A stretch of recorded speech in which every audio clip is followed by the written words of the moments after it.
Assalamualaikum warahmatullahi wabarakatuh. Alhamdulillahirabbil alamin. Allahumma shalli ala Muhammad wa ala ali Muhammad. Apa kabar teman-teman semuanya? Bertemu lagi dengan saya di channel Mahkota Hati. Seperti biasa ya, saya tetap berdoa kepada teman-teman semuanya dimanapun kalian berada. Semoga Allah selalu memberikan kesehatan, hidup berlimpah, hidup bahagia, rezekinya diluaskan. Yang lagi banyak hutang, semoga Allah melunasin hutangnya. Dan yang lagi terpuruk sehingga Allah segera mengeluarkan dari keterpurukan itu. Dan yang paling penting, semoga kita semuanya itu diampuni oleh Allah Subhanahu wa taala. Karena itu yang paling penting. Ketika Allah sudah mengampuni semua dosa yang kita lakukan, insya Allah sesulit apapun hidup kita, sebanyak apapun hutang kita, itu akan dibereskan oleh Allah Subhanahu wa taala dengan cara-caranya, bukan dengan cara kita. Ya baik, seperti biasa, tuliskan doa terbaik di kolom komentar ya. Tetap katakan alhamdulillah ya Allah, hutangku lunas, alhamdulillah ya Allah, hidupku berlimpah, alhamdulillah ya Allah, rezekiku lancar, alhamdulillah ya Allah, anakku soleh. Pokoknya semua kebaikan tulis. Tapi ingat, diawali dengan kata-kata alhamdulillah ya Allah. Ya baik teman-teman semuanya. Ada yang bertanya ke saya, Pak, saya sudah bosan bener nih. Saya sudah berikhtiar semampu saya, kerja cari sana sini untuk membayar hutang. Setiap saya dapat uang, habis saya tutup untuk hutang. Saya mau menabung untuk masa depan aja rasa-rasanya sulit kali, Pak. Saya sudah putus asa, saya sudah nggak tahu lagi harus berbuat apa. Saya sudah coba lakuin ikhtiar langit seperti yang Bapak sampaikan di channel YouTube. Saya juga sudah mengamalkan apa yang disampaikan oleh Habib Nopel, Ustadz Mukhlis Marsal, Sholawat Jibril, kemudian dari channel-channel YouTube yang lain sudah saya kerjakan. Tapi sampai saat ini kok sudah jalan 3 tahun ini hutang saya nggak lunas, malah hutang saya makin bertambah banyak. Ketika saya nggak punya uang, terpaksa saya harus cari pinjaman lagi untuk menutupin hutang yang lain, gitu seterusnya. Saya capek, Pak. Tolong dong kasih pencerahan apa yang harus saya lakukan. Ya baik teman-teman semuanya, gini. Saya katakan ya, ketika Anda berusaha untuk mencari solusi, mencari jalan keluar untuk bisa menyelesaikan semua utang-utang Anda, tapi semua jalan ditutup oleh Allah, jalan keluar itu seolah-olah tidak Anda temukan, itu artinya Allah menginginkan Anda supaya balik kepadanya. Allah menginginkan kepada Anda itu bahwa yang nyelesain utang itu bukan Anda lagi, tapi Allah dengan cara-caranya. Makanya saya katakan jangan maksa, jangan melawan. Nah, caranya adalah lepaskan hutang itu, titipkan hutang itu pada Allah. Kita nggak bakal mampu teman-teman semuanya. Apalagi yang bertanya itu hutangnya, saya nggak sebutin namanya ya, hutangnya itu hampir 900 juta. Itu kan banyak ya. Kalau kita pikir secara logika, kita sulit untuk menyelesaikan itu semua. Tapi bagi Allah mudah. Nah, Allah sengaja tuh menutup jalan-jalan, menutup solusi, supaya kita paham dan sadar. Kira-kira bahasa Allah tuh gini, ente tuh nggak mampu nyusahin utang, hutang itu urusanku, ranahku, ente datang padaku, balik padaku. Kalau nggak ente, nggak bakal bisa, begitu-gitu aja. Kira-kira begitu ya bahasa Allah, bahasanya ya, dengan bahasa saya lah. Allah bilang gitu. Allah tuh bilang ke kita, udah ente balik ke saya, serahin pada saya. Bahasa saya gitu ya. Dan saya pun dulu seperti itu. Saya sudah nggak mampu lagi menyelesaikan masalah saya, hutang saya sudah nggak mampu. Ya sudah, saat itu yang saya lakukan adalah saya lepaskan semuanya, saya titipkan semuanya pada Allah. Terus apa yang saya lakukan? Yang saya lakukan ya sudah, saya perbaiki diri, perbaiki ibadah, kemudian saya menata hati, menata pikiran. Pokoknya saat itu yang saya lakukan adalah saya hanya memantaskan diri bagaimana Allah menolong saya dan bagaimana Allah itu bisa menyelesaikan semua persoalan hutang-hutang saya. Itu yang saya lakukan.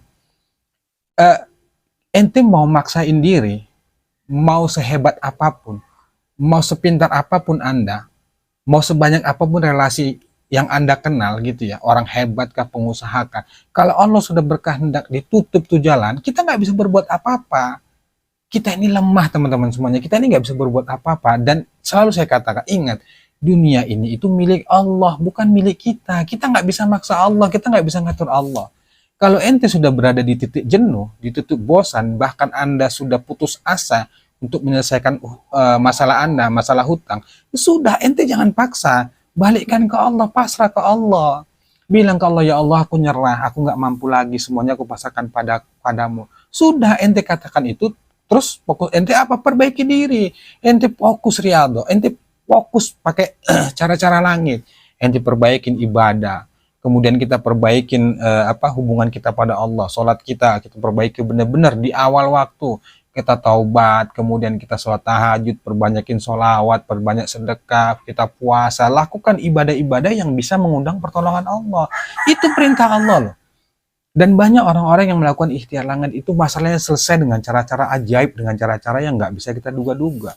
Nah kalau ente makin melawan, makin memaksakan diri, makin berusaha cari sana-sini, itu ente nggak ketemu, nggak bakal bisa. Kenapa? Karena jalan sudah ditutup. Kenapa ditutup Allah? Bukan Allah nggak kasih jalan, itu Allah tutup, Allah kasih sinyal ke kita bahwa ente nggak mampu lagi menyelesaikan, udah datang kepadaku, balik padaku. Dan justru Allah itu memberikan itu, kesulitan itu, karena Allah sayang pada kita. Udah dikasih tahu tuh sama Allah bahwa ente nggak bakal mampu, udah balik padaku, deh serahkan padaku. Tapi kita nggak paham, kita tetap melawan. Kita tetap berusaha cari sana sini, apalagi besok harus bayar hutang, nggak ada uang. Ente maksain diri nih cari pinjaman yang lain, walaupun nggak peduli berbunga kah atau berapa kah, ente nggak peduli, yang penting ente bayar utang sana. Itu salah. Sudah hadapi saja.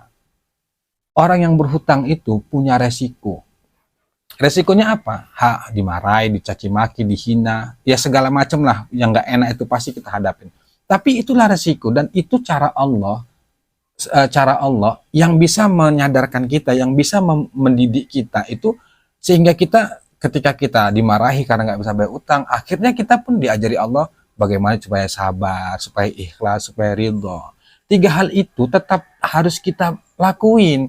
Terima, sabar, ridho, kemudian ikhlas, pasrah, masuk ke sana. Percaya deh teman-teman semuanya, jangan takut. Insya Allah, kalau sudah Allah yang berkehendak dan Allah yang bilang ente nggak mampu nih, kira-kira kita datang ke Allah, insya Allah diselesaikan sama Allah. Cuman kita takut, kita nggak berani menghadapin itu. Kalau misalnya besok harus bayar utang, Anda nggak punya uang, sudah hadapi saja, katakan saja sejujurnya, saya belum punya uang. Sabar ya, nanti dimaki, itulah resiko. Itulah resiko harus kita terima. Nah, kalau kita sudah dimarahi, dimaki, dihina, sudah, ya terima itu.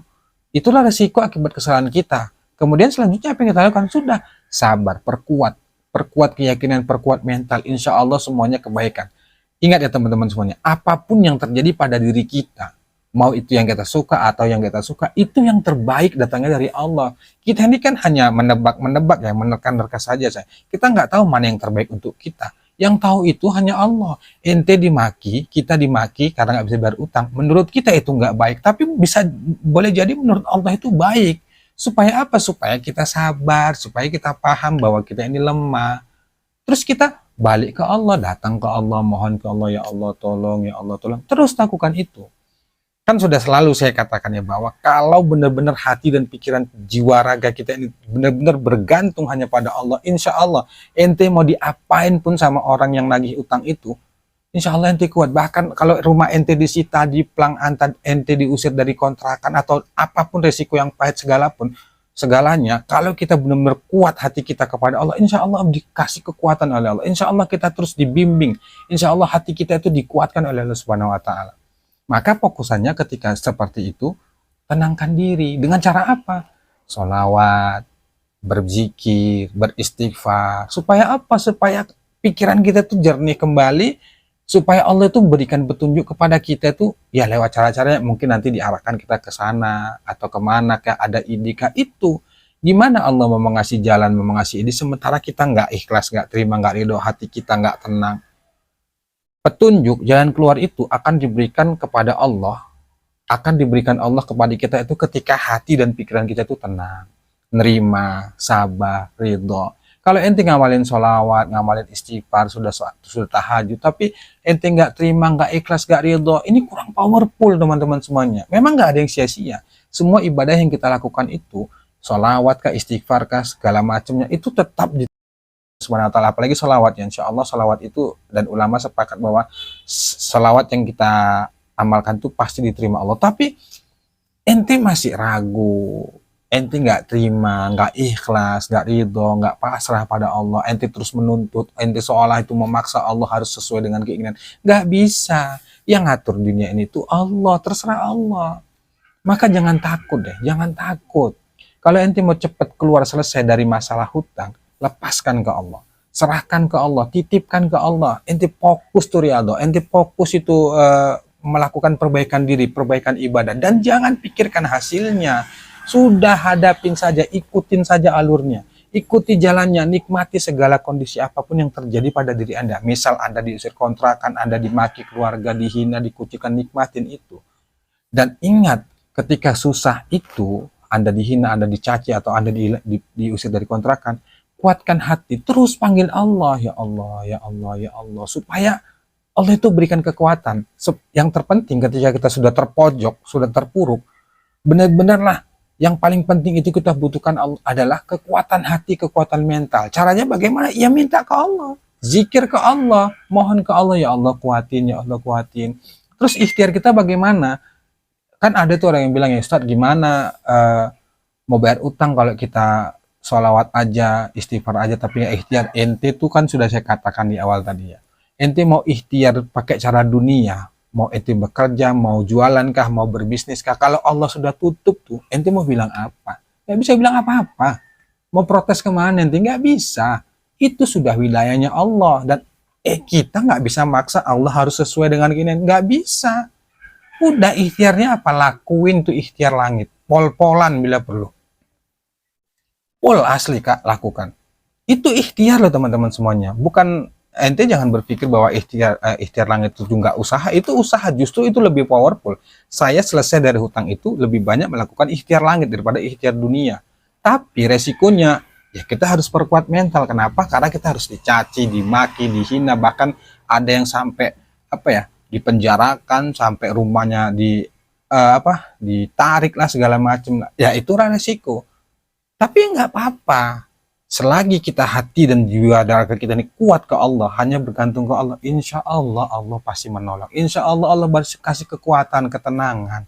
Nggak apa-apa kita dipencet sama Allah berada ke titik nol.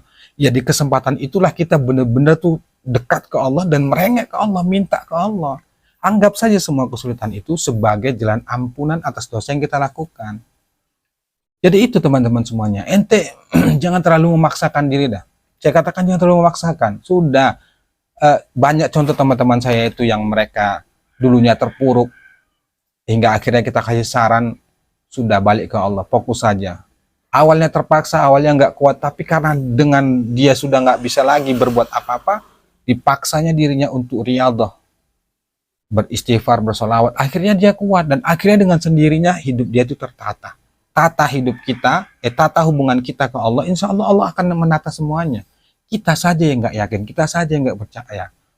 Kita sibuk udah berpikir telepon kemana ya, cari kemana ya. Itu salah menurut saya. Boleh kita lakukan itu, tapi Allah dulu, Allah dulu, Allah lagi, Allah terus. Contoh nih, ente besok bayar utang, nggak punya uang, ente lapor dulu ke Allah. Bilang, ya Allah besok bayar utang, nggak punya uang. Terus besok harus bayar tapi nggak ada uang. Anda hadapin tuh.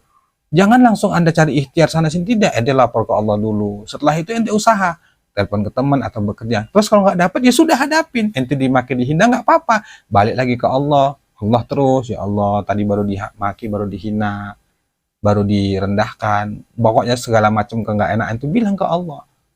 Karena hanya itu yang bisa kita lakukan. Ya ente mau menangis-nangis saja, ya memang itulah resikonya. Dan saya juga dulu siang itu dimaki di segala macam, malam itu saya nangis ngadu ke Allah.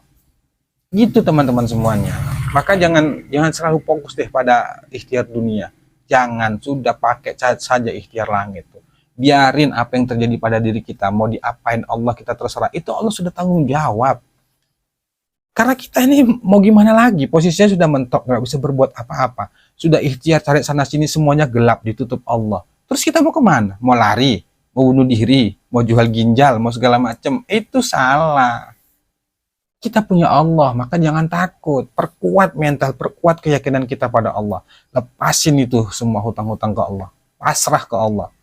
Perbaiki diri, bawa happy diri kita ini. Walaupun kita banyak hutang, jangan ngeluh. Ini malah ngeluh ke teman-teman, curhat. Udah deh, nggak usah curhat ke teman yang lain. Nggak usah, toh curhat itu nggak ada solusi. Paling solusinya apa? Sabar, ridho, ikhlas. Itu doang. Lebih bagus ente diem, tahan, nikmati semuanya, ente lapor ke Allah, ente ngadu ke Allah, nangis sejadi-jadinya di atas sajadah itu lebih mantap, lebih powerful. Insya Allah teman-teman semuanya, yang buat hutang kita nggak cepat lunas itu karena kita nggak yakin ke Allah, kita takut. Baik teman-teman, itu aja ya, semoga bermanfaat. Tetap semangat, tetap yakin, insya Allah Allah pasti menolong. Intinya lepaskan, pasrahkan. Oke, baik. Assalamualaikum warahmatullahi wabarakatuh.